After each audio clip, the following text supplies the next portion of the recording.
It was a cold winter night, the kind where the air bites at your skin, and the streets are deserted except for the occasional flickering street lamp. Mark Turner pulled his coat tighter around himself as he walked home from yet another exhausting shift at the diner. Life had not been kind to him. At 42, he found himself stuck in a dead-end job, drowning in unpaid bills, and burdened by a past filled with regrets. His dreams of becoming a writer had faded long ago, replaced by the dull monotony of surviving day to day. That night felt no different from the hundreds that had come before it. He kept his head down, his thoughts weighed by worries he had no solution for. But then, just as he turned onto a dimly lit street leading to his apartment, something unusual caught his eye. A man stood beneath a flickering street lamp. He was tall, dressed in an old-fashioned black coat, with a wide-brimmed hat casting a shadow over his face. There was something almost unsettling about his stillness, the way he seemed to be waiting for something or someone. Mark hesitated for a moment, instinct telling him to avoid the man and take a different route, but before he could decide, the stranger spoke. "You look like a man with a heavy heart." The words stopped Mark in his tracks. He had not expected to be addressed, let alone with such an eerily accurate observation. "Excuse me," Mark asked cautiously. The stranger stepped forward, his face still partially hidden in the shadow of his hat. His voice was deep, smooth, and oddly comforting. "You carry burdens that were never meant to be yours alone," the man said. "I can see it in your walk, in the way you look at the world as if it's already defeated you." Mark let out a dry laugh. "And who exactly are you? Some kind of street philosopher?" The stranger chuckled, shaking his head. "Just someone who has seen many stories unfold.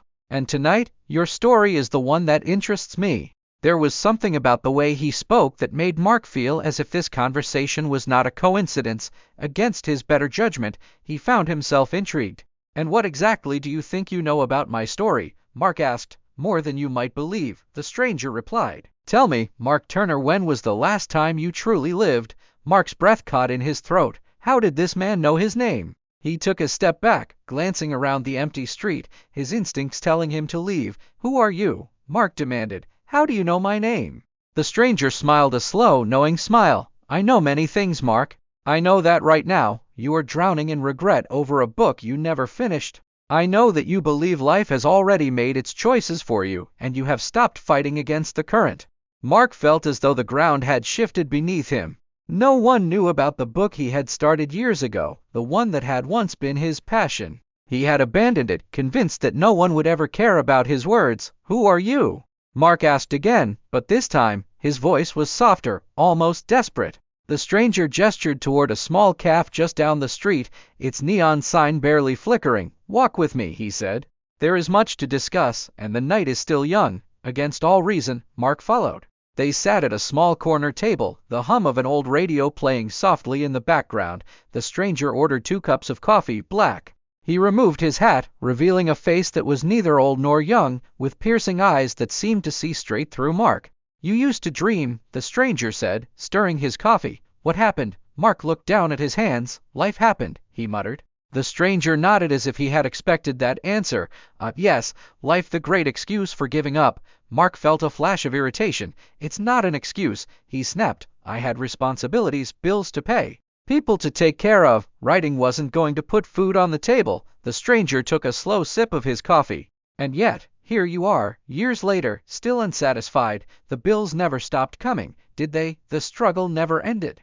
And yet, you let go of the one thing that made you feel alive." Mark clenched his fists. "It's not that simple." "Perhaps not," the stranger admitted. "But consider this. What if you had chosen differently? What if, instead of giving up, you had fought for your dreams?" Mark didn't answer. He didn't need to. The weight of regret settled heavily on his shoulders. The stranger leaned forward. "Would you like a second chance?" Mark blinked. "What? A second chance?" the stranger repeated. "One night. One opportunity to change your path." Mark frowned. "That's not how life works." The stranger smiled. "Are you so sure?" The world outside the cafe seemed to blur for a moment, the lights bending and stretching in a way that made Mark dizzy. And then, suddenly, he wasn't sitting in the cafe anymore. He was at his old desk, the one in the tiny apartment he had lived in 10 years ago. Papers were scattered everywhere, his old typewriter sitting in front of him. He looked down at his hands. They were younger, stronger. Panic flooded him. What is this?" Mark gasped. The stranger's voice echoed, though he was nowhere to be seen. "A gift, one night to rewrite your fate." Use it wisely. Mark's heart pounded. Was this a dream, a hallucination? But as he touched the familiar keys of his typewriter, something inside him awakened. The passion he had buried beneath years of excuses came rushing back. His fingers moved, almost on their own, words pouring onto the page as if they had been waiting all this time.